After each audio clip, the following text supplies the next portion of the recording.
William Wallace may not have been able to win the Battle of Falkirk, but Callum Morrison helped Falkirk win their battle to promotion and take the Scottish League One title. Welcome back, guys, to Falk Football. It's a Scottish League One review, and what we gathered from that intro is that Callum Morrison is a bigger patriot in Falkirk than William Wallace. I hear that's quite controversial, isn't it? It is controversial, but you know what? Callum Morrison, he didn't lose to King Edward. His team was unbeaten this season. Invincible, 36 games played, 0 defeats. And if we had that record back in the day, we wouldn't be ruled by England in the United Kingdom, brother.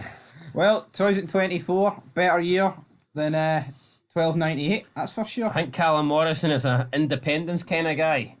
But anyway, enough talk about that shite. Let's move into Maybe Falk Football should get its own independence. Woo. Anyway, the Heartsman's lost the plot, but let's look at the start of this season. The Heartsman, who apparently has blue tinted specs, by the way. Here, just because I absolutely hate a certain club for Glasgow doesn't mean I've got blue tinted specs. When I almost When it could be the other one. but when I almost equally hate the other club for Glasgow. I'm not talking about the Spartans. No talking about the Spartans. You know what I'm noticing here? A lot of people that comment on Falk Football comment on the Rangers rabble.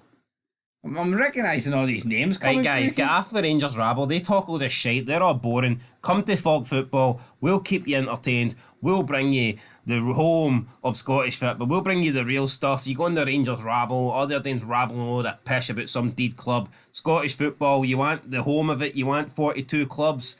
Digest it here. We'll give you all the fun stuff. But let's just focus on 10 clubs here, right? League One. Let's not see those Diddy clubs in the Premiership. Let's forget about all them, especially Celtic. Those wee mini teams, Celtic. No, I mean that club's only been around since 1994. Fuck them. Let's move it. Let's talk about the big clubs. Let's talk about Falkirk. What a season it was for them. By the way, if you care about the stadiums of League One and locations and capacities, then we've got it all here for you. But I think we can all agree that Falkirk are way too big to be in League One, and I'm glad that they've got promoted because overall, I want Scottish football to be as strong as it can be, and Falkirk are definitely at least one, if not two leagues above this level, so I think it's good that they got promoted. Absolutely. And holy frickin' moly. Queen of the South Stadium does 8,600? Palmerstone Park? Wait, hold on. Really? Yep, Queen of the South, decent team. Not when Marvin Bartley's the manager though. No, definitely not. There's your managerial changes. Not a lot. We can see that Marvin Bartley did indeed leave at the end of the season, so he was not on this list for whatever reason, but he's gone. We can confirm that. Yes, we can definitely confirm that. But let's look at the league table. Boom. There we go. There was an average of 3.18 goals scored per game. That's an incredible record. That's good. That's entertaining football. See if you'd been betting you're over 2.5 goals, you'd have likely been up most weeks. I would say Falkirk and Edinburgh City. Contributed to that. Big time. Falkirk for one reason and Edinburgh City for another, but who are we to judge? As long as goals are going in the back of the net, that's creating exciting games. Falkirk got the 90 points barrier. I know another team in Scotland that got 90 points. Can you tell me who it was? Stenhouse Moor. Don't think it was, no. Dundee United.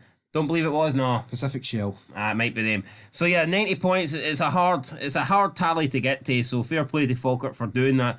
The only unbeaten team though in Scotland. Does that make Falkirk the best team in Scotland?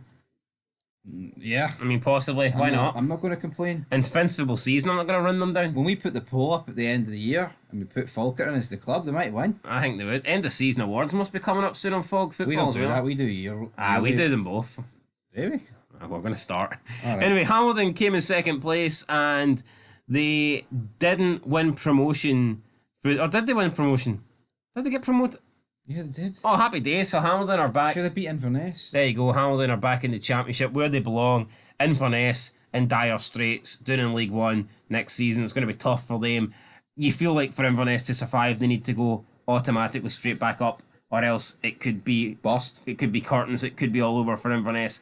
Caledonian Thistle, Alloa, Montrose both had decent seasons to get into the playoffs, but I think when you look at this table, Hamilton certainly deserved to go up. I think there should be two teams that go up automatically anyway. So I always like it when the second place team earns promotion, and I feel like I feel like justice was done with Hamilton getting second place and going up. Yeah, I'd agree with that. Yeah, they weren't as good as Falkirk, but they still had a good season, and I'm sure they lost the majority of their games against Falkirk. You take Falkirk out the league, and Hamilton would have broke the 80-point barrier for sure. So A lot of draws for Falkirk in there. I think one was against Hamilton, and I think they won the 3-hour. But yeah, Hamilton had a pretty good season. We then look at the likes of Cove Rangers, Kelty Hearts. I think Cove Rangers, Kelty Hearts, they would have just. I think they would have settled for that, both of them, if you just said to them, here, you'll maintain your status. I think they'd have been happy enough, not been in a relegation battle. Queen of the South kind of were in a relegation battle towards the end. They survived though. Annan Athletic escaped it on the last day. And how pivotal was that Annan Athletic escape job? Because they went into the final game of the season, taking on Stirling Albion, needing a draw to stay in 8th. They got that draw. And had Annan lost that game, who's to say that Annan would have not done what Stirling done, and that is lose the League One playoffs and get relegated. So we said that Annan Stirling game, last game of the season, could literally be a relegation match, and it turned out to be a relegation match because ninth place team went down. No, it absolutely did, and that just shows you how crucial it is picking up those points last day or not. Because that's what they need at Big Annan. But Stirling Albion, they went down. Edinburgh City, foregone conclusion. Pretty much like Inverness. I think they're humped next season. There's going to be more deductions.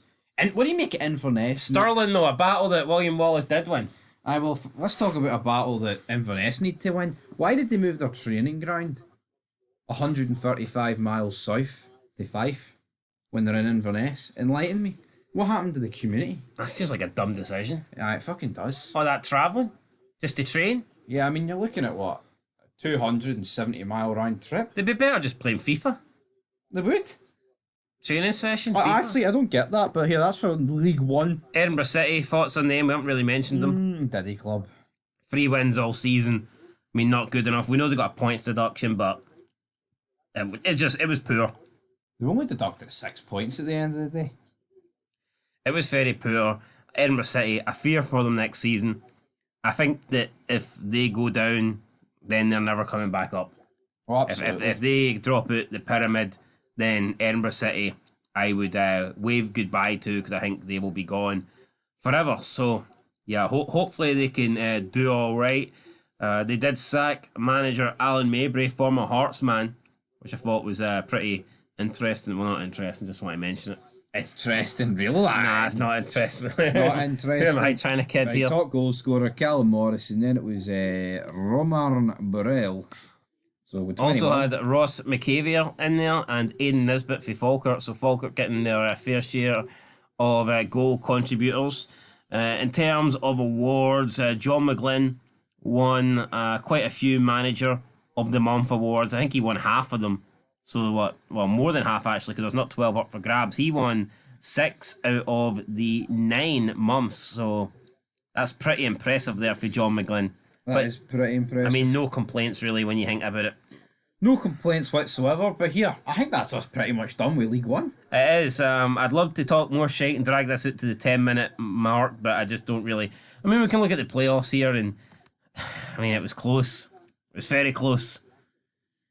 But in the end, Dumbarton went up. Dumbarton went up, so there you go. Stirling Albion didn't even make it to the final, so yeah, not good for them. Piss poor, if you ask me, but that is where we're going to leave it, guys. We've got the Championship, and then we've got what everyone wants to talk about, the Premiership. Of course, why wouldn't we want to go over that, guys? But anyway, leave your thoughts down below. Till next time.